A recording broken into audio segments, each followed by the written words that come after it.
You've been recruiting, and I don't know if it's just me, but it seems like you haven't been going to people's houses necessarily. They got to come here and see you. Is that how it's going? Yes, that's how we do it. Okay. That's how we structure things. We got to stabilize some things. We got to perfect what we package before we get out. A lot of the position coaches have been out on the road, and you talk about a great job. They've done a great job. A lot of our main recruiters have been in-house, going out and making sure the travel accommodations, making sure they get to the schools they need to get to. And we've swept the multitude of schools, and these guys are doing a great job, and I'm proud of them. So is that the plan going forward though? Like, do you plan on doing No, house I will. visits as they go? I will, but I mean, you just can't pop me in on everybody. It's got to be special. Oh yeah. It has to be special. Then to think about it, if I go here now, I'm gonna have to go there. Mm-hmm. I go there, I'm gonna have to go here. Sure. And we got to be used rightfully so. Absolutely. Yeah. All right, so what's next? You've got this incredible group of holdover players from the previous regime that want to play for you. You got talent from Jackson State. You got a ton of incredible recruits, and you got guys from the transfer portal. So how do you go about now meshing these guys and creating one team, a united team? What's that process? We got to see who can play. Right. Who can play this game of football the way we like it and we expect it to be played? Who can play at this level? Who can execute the way we want to see this game executed? And if they can't, it's not going to work. Because we plan on winning, and we plan on winning right now, not tomorrow, not the next, right now. So we have a formula, and it has been profound for us, and we're going to stick to it.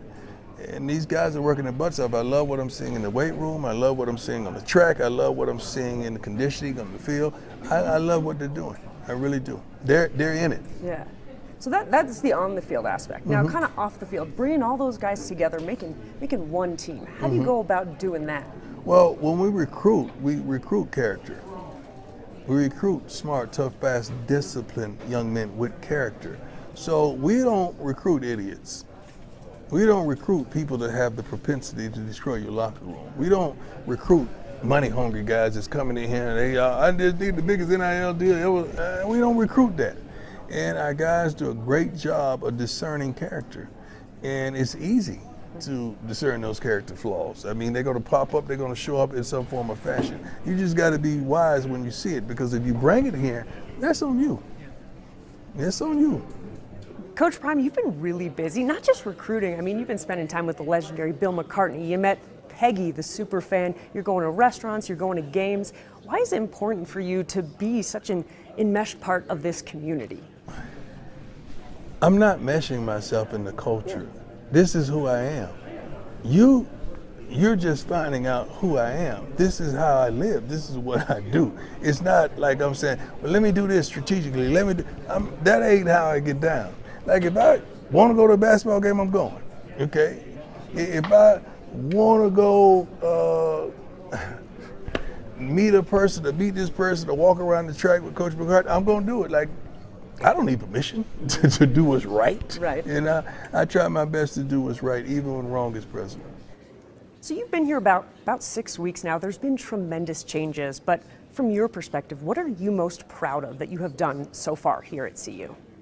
Unity, just bringing people together, just getting it could have been former misconceptions or misconceived ideas about how someone is, and now you're saying, you know what, let me just try, let me just give it a shot. And I think we're uniting, and I love that, because when you're at a football game, a basketball game, or some sporting event, or some event that has challenges within, you're not saying, oh, look at that white kid, look at that black kid, look at that Hispanic kid, look at that Asian kid. You're like, look at that kid that plays for Colorado. Oh, I hope that kid beats that kid that plays for such and such. It brings us together. So I'm about unity. That's it. I'm about making people smile, because I smile. Like, I'm a blessed, happy, thankful person. And I live that way, and I love it. Well, it's certainly contagious. We love it here. I got a really tough one for you. Okay. What is the best brand of vacuum cleaner? What's the vacuum? I know you love I to got vacuum. 2 of them. What's the vacuum I got? Are you brand specific here? Dyson. You're Dyson only? Dyson. I had to catch my words, because I was about to say something. It would have sounded bad. Dyson's how that vacuum is conceived and constructed is unbelievable. Yeah. What it does is unbelievable. They just got to send me one with the school colors. Yeah, I don't have the school colors. Okay. So I feel bad because they capture, because I vacuum at least 3 times, 4 times a day. I know. I do, and I love it. I love the vacuum. But they got me one with cordless, so I love that. It's much lighter. But my heavyweight one is it ain't no joke. Yeah. Yeah, it ain't no joke. I like it. I'm a clean freak. We love it. Yeah, I'm a tidy guy and I'm a clean freak. We've been saying, I can't believe how much we're just watching you vacuum. I've never been like, I do that. I'm entrenched in it. All right, I throwing trash, I throw away trash, everything. Like, I'm a clean freak. I know. And everybody around me know. I will pick up paper, like a little lint in the black carpet, I'm picking it up. I just can't take it. Well, we love it. We're going to post it, tag Dyson, get that CU color one. Yeah. Coach, thank you for taking the time. First and foremost, I'm not happy with you. Can I tell you why? Yes. Not happy? No, I'm not happy. Okay. Because you outdressed me today, and I don't like that. No, you know what? No. You're did. a Hall of Famer here. You did. But I mean, if someone just glanced by and saw this interview, they would think you are going into the GQ Hall of Fame and not me. And I can't have that. You know what?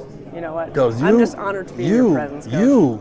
I couldn't come here. That was intent. That was intent. I thought about it. No. You thought about it. You thought about it for a while. Like, you didn't just know yesterday thought. You like that one right there. I've been thinking about it since Was Sunday. it hanging? I'm not going to lie to you. Was it hanging in the corner of the closet? Where was it hanging? It was, well, I got jackets and pants separate. Okay. So. But that was the thought process. Like, I'm gonna get him with that one. Well, that one right there is going. The way I thought about it, I was like, I got to impress you. I got to show some character. So. No, you did. It was smart. It was tough and fast discipline with character. You did that. That's why I tried to check off all the boxes that I knew. You did that. You won. You won't get me again.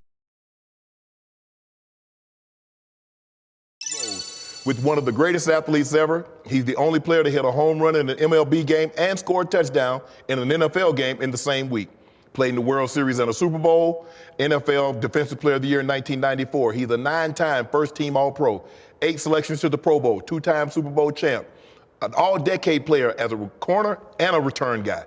The greatest corner, I reiterate, the greatest corner to ever play in the NFL. He's a cultural icon, a Hall of Fame classmate of mine. Got a bunch of names, he's let some of those go. Neon Dion, Prime Time, everybody knows him now as Coach Prime. Coach, how you doing? I'm gonna try my best. See, there you go. Not to show out. We can't start this interview off like this. How? We not. We talk every week, and you know what it's like. So you expect me to be serious the whole time. Because I know you. I know, but the cameras ain't on us, dude. You know, we could be us. Okay. Because a lot of times you call me, tell me, man, look, I know you're going to make me laugh, so let's just go ahead and get that out of the way. Okay, I'm going to be serious. Okay. Walking on the field, you're looking, and here we are in the locker room. Been a lot of different places. Came upstairs earlier, met you in your office. Has it sunk in yet? No, because we're just closing the chapter of Jackson State. And now we just opened the chapter of full steam ahead. Right. And it's still, like we was walking in, I don't know what time we got in last night because we flew out right after the game to get here because we had some recruits.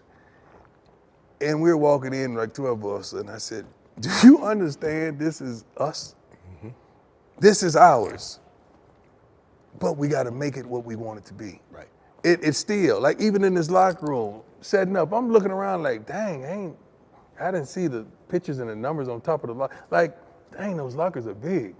Wow, I'm still in awe of how good God is. Right.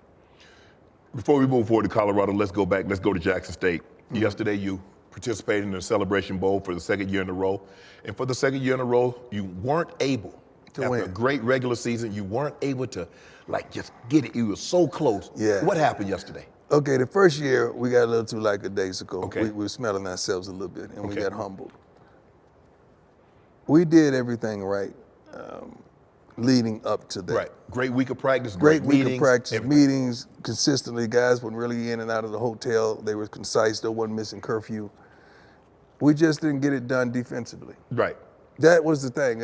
You talking about the #1 defense in the FCS that We just didn't play up to our standards, and we were not disciplined, and we didn't get it done. We tried. God, the offense tried. The offense tried, but special teams as well as defense, and it's a team. We just didn't get it done. And I'm going to forever remember this. Right. This is the second time we didn't get it done, and that hurts. For me, as an HBCU alum, I want to say thank you, because you're my friend, and even if you weren't my friend, I want to thank you for the eyeballs that you brought. College game day showed up to Jackson State. Yes. Commissioner, and I understand his nephew played on your squad, he showed up. You've had so many scouts in and out, week in and week out. 32, yes. And the attention that you brought to HBCUs, the way you've leveraged who you are with some of your corporate sponsors.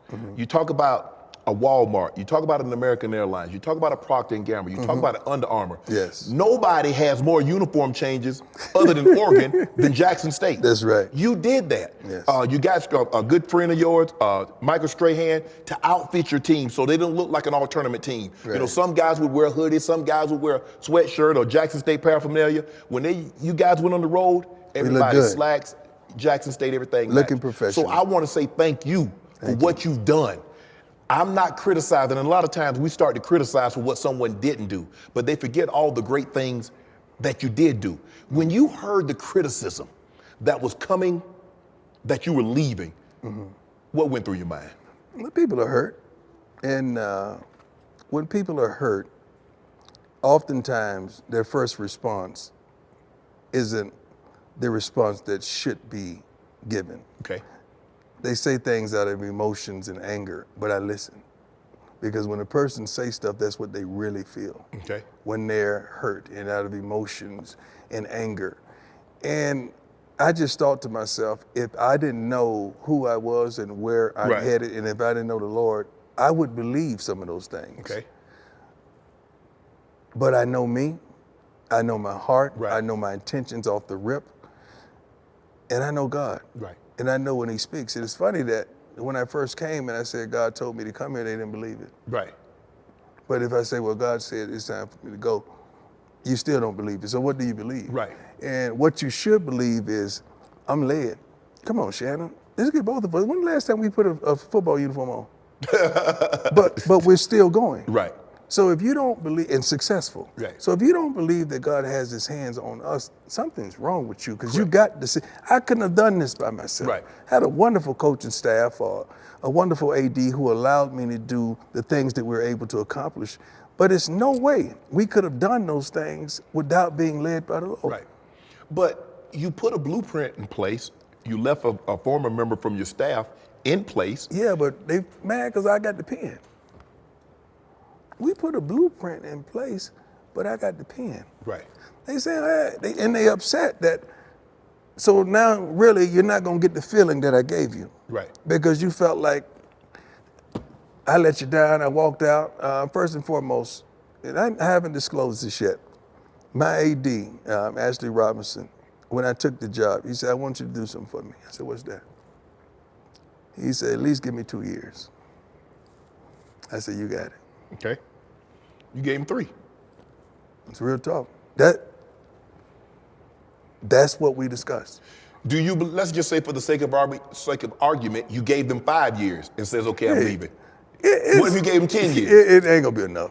Because it's and I understand, because it's love. Right. You fell in love, and I fell in love too. Right. And I felt like we did more than we were expected to do. Correct. We just did it so expeditiously that it overwhelmed you and you thought it was easy. Because what would normally take someone several years, we did it in 2.5. Right. That's what was staggering. CNN had a segment where they asked, is Deion Sanders a sellout for you leaving an HBCU? People said he sold a dream, then walked out on the dream. You're a con man, Let me stop you right there. Okay, go ahead. What did I sell? I don't know. I don't recall. Now, I could be wrong. I don't recall you saying you was going to stay for any length of time. But what was the dream? The dream is that I wanted equality. Right. The dream that was I wanted these kids to get the notoriety and get to the NFL. We did that. Right. The dream that we want better facilities and we're overlooked and underfunded. I've established that. And we made strides towards that. Okay. The dream was that I believe that we could win. I could believe that we could graduate at a certain rate. I believe that we could treat these kids and raise them to be young men. That was the dream. Why did you stop dreaming? I ain't. Right. The dream continues. Could it be the dream that you had and the dream that they had are different? That might be it. My man, let me tell you something.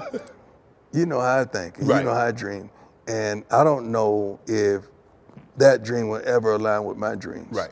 Because I don't just look at athletics. I look at everyone. Right. We're for people. Right. We're not just for athletes. Right. Although that was my position, I'm in there fighting for everyone.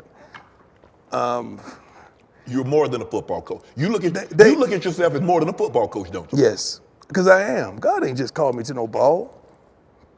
That may be the title or the position, but no matter whatever occupation you have, you got to do more than what that job description says.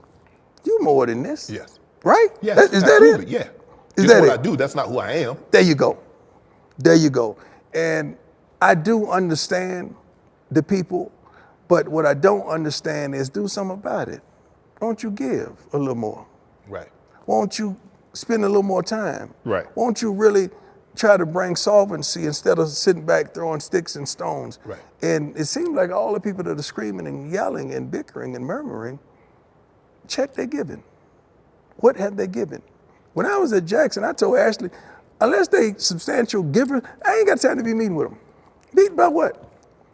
About what? I have a vision for this school. I have a vision for this department.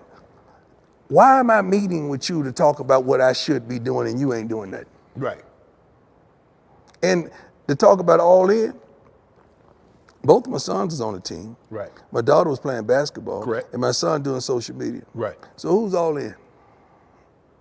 My mama there, my sister there, nieces there, nephew there. So who's all in? Right. My dog even there. So here, Who's all in? all the Sanders.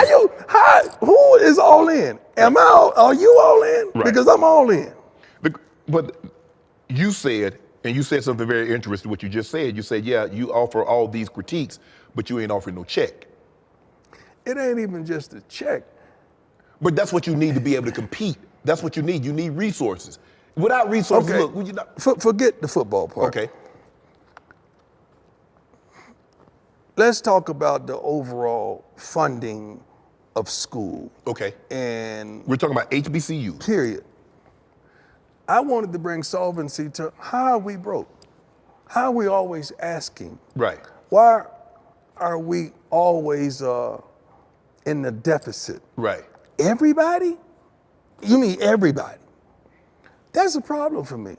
So let's investigate that. Not saying that anybody is stealing or doing anything unfair. Let's investigate it. So let's find the fault. So if it's the state, if it's the government, where is this coming? This lack thereof.